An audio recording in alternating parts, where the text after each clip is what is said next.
Buenas tardes, mi nombre es Karenicia Aramburu. A continuación voy a hablarles sobre la terapia sistémica de Milán basado en el caso clínico propuesto para nuestro segundo parcial. La paciente índice es Marta, quien tiene una pareja a la cual cela obsesivamente. El síntoma de Marta son pensamientos obsesivos de que su pareja la está engañando constantemente. Su sistema inicial es su pareja, después tiene un subsistema que se podría decir son sus hijos. La terapia de Milán ofrece una terapia individual al inicio, en su primera acepción, pero también se le puede pedir al paciente que lleve su pareja para de cierta manera en primera sesión empezar a tratar el síntoma tanto individual como familiar. La terapia sistémica de Milán cuenta con 3 principios, los cuales son la hipotetización, la circularidad y la neutralidad. ¿Qué hace el terapeuta con la hipotetización? A raíz de lo que el paciente cuenta, relata o narra en su primera sesión, el terapeuta establece una hipótesis, pero también está atento a la hipótesis del cliente. Luego, él establece un equilibrio entre la hipótesis de ambos. En este tipo de terapia no hay una hipótesis verdadera ni una hipótesis falsa, ni una hipótesis que tenga más peso que otra. Se da un lugar especial a las hipótesis que genera el cliente o el paciente. Y la subjetividad del terapeuta queda de cierta manera limitada para que el cliente no sienta de que está siendo patológico. Entonces, uno de los fines que tiene la hipotetización es que a lo largo o en el transcurso de las intervenciones se van a generar muchas hipótesis, las cuales son posiblemente probables. Lo que da a entender es que no hay una probabilidad constante, no hay una probabilidad del 100%, hay una posibilidad, que es lo que dice Marta al final de su narración. Hay posibilidades probables, pero yo ahora vivo en la posibilidad. Entonces, ese cambio de modelo mental se da a raíz de la hipotetización, donde se hace que el sujeto establezca una realidad con su pensamiento y su comportamiento, que es lo que muchas veces genera un caos, una problemática, un síntoma. Es la distorsión de la realidad. Entonces, al crear una hipótesis de todo el conflicto, de todo el síntoma, la persona puede reflexionar o retroalimentarse de que su pensamiento no es real, de que sus ideas no están basadas en algo que generalmente ocurre. Por otra parte, cuando se habla de circularidad, hablamos de el punto inicial, el giro en espiral que da el síntoma y cómo yo, como terapeuta, desde la terapia de Milán, le permito al paciente volver a su punto de inicio. Mediante una reflexión, mediante una retroalimentación, yo puedo decirle a él, listo, partimos de esta experiencia que es totalmente subjetiva, que quizá tuvo un inicio en la niñez o en su adolescencia. Partimos desde esta experiencia de inseguridad que a nivel de pareja ha generado un caos, una problemática, dado que el esposo de Marta ejerce la medicina, por ende va a estar siempre relacionado con mujeres, por ende va a tener que salir del país a congresos, a simposios. Entonces eso va a generar más situaciones de angustia en su esposa. Y lo que buscamos con la circularidad es que todo lo que salga y gire alrededor de ese sistema deba volver otra vez al sistema, no se quede suspendido en el aire. Allí se busca el objetivo como tal de la terapia. ¿Qué quiere el cliente? ¿Qué quiere el paciente?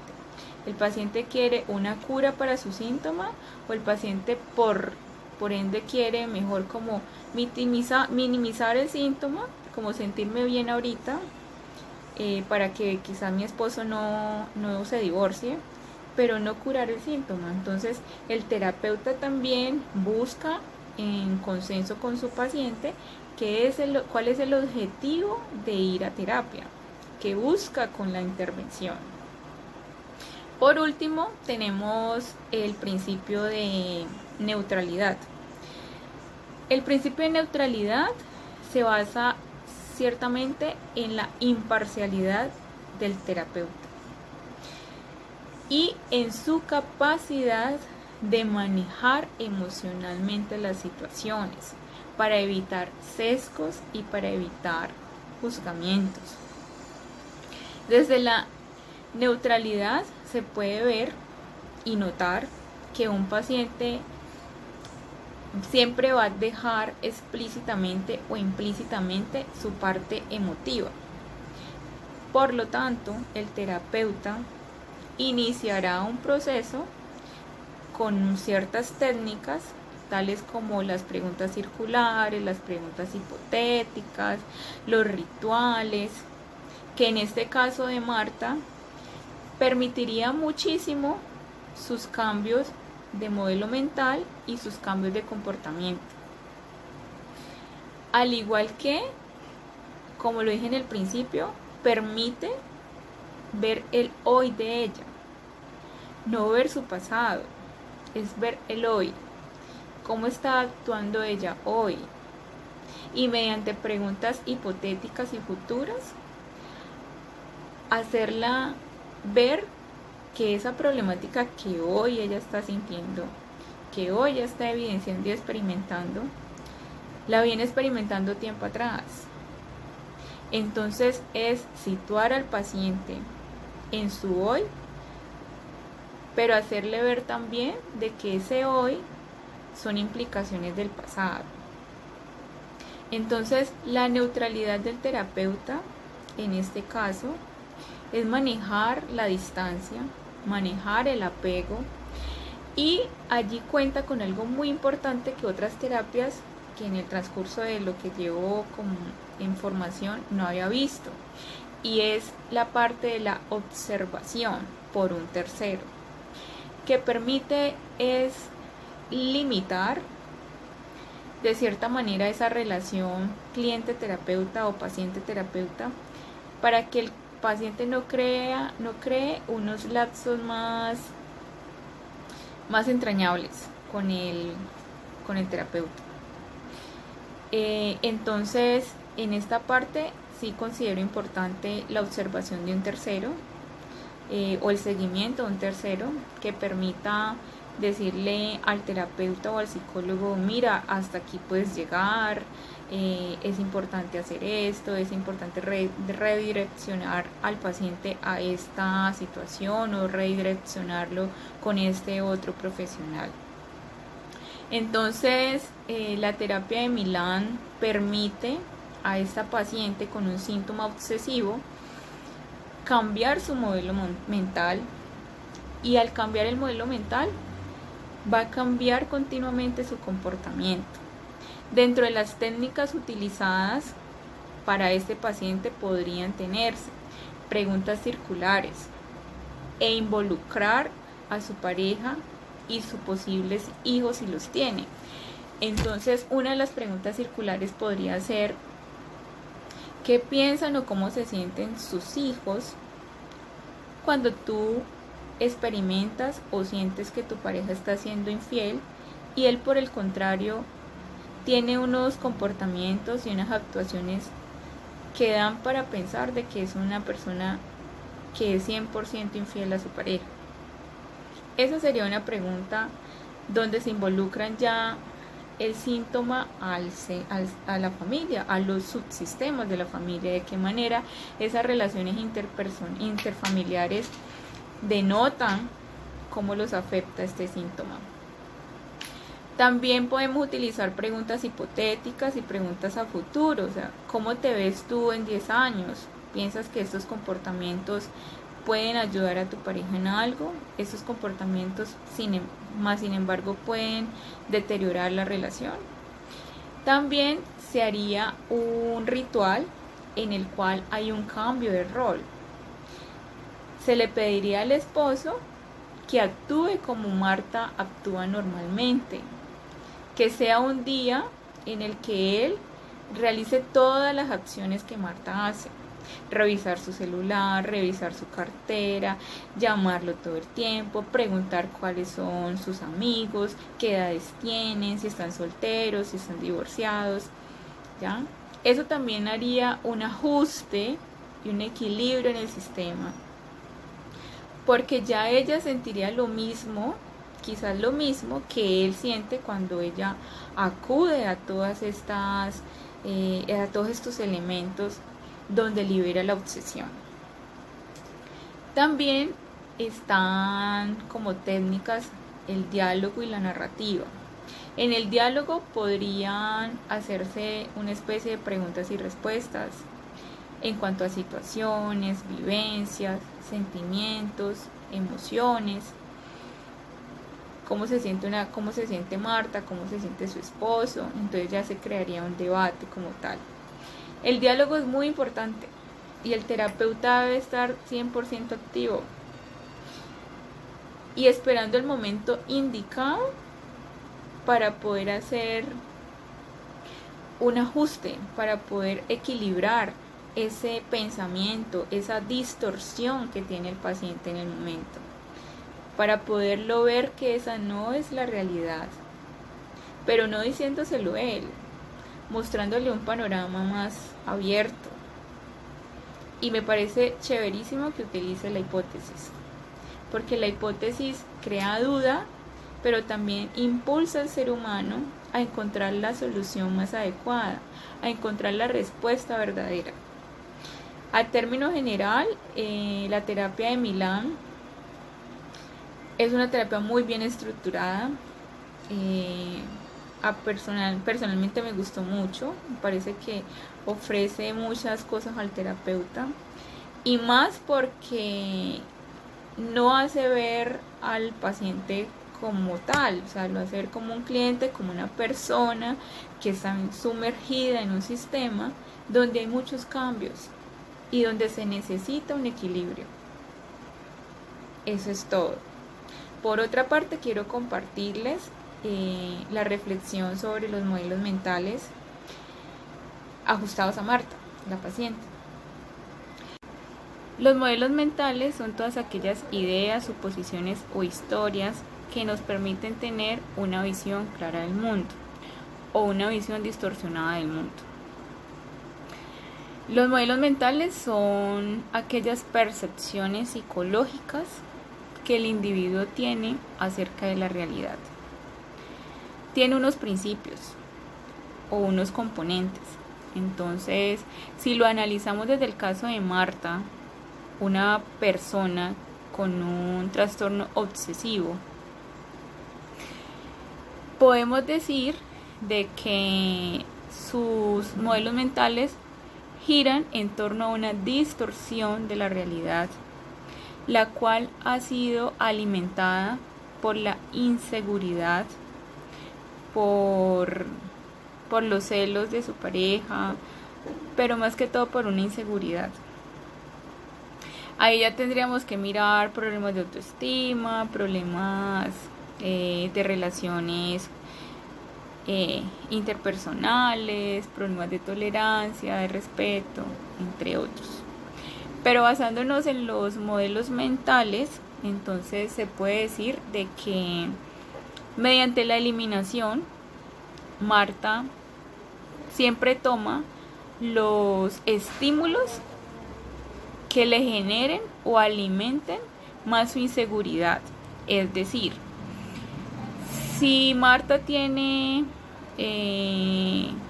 una llamada en su hogar,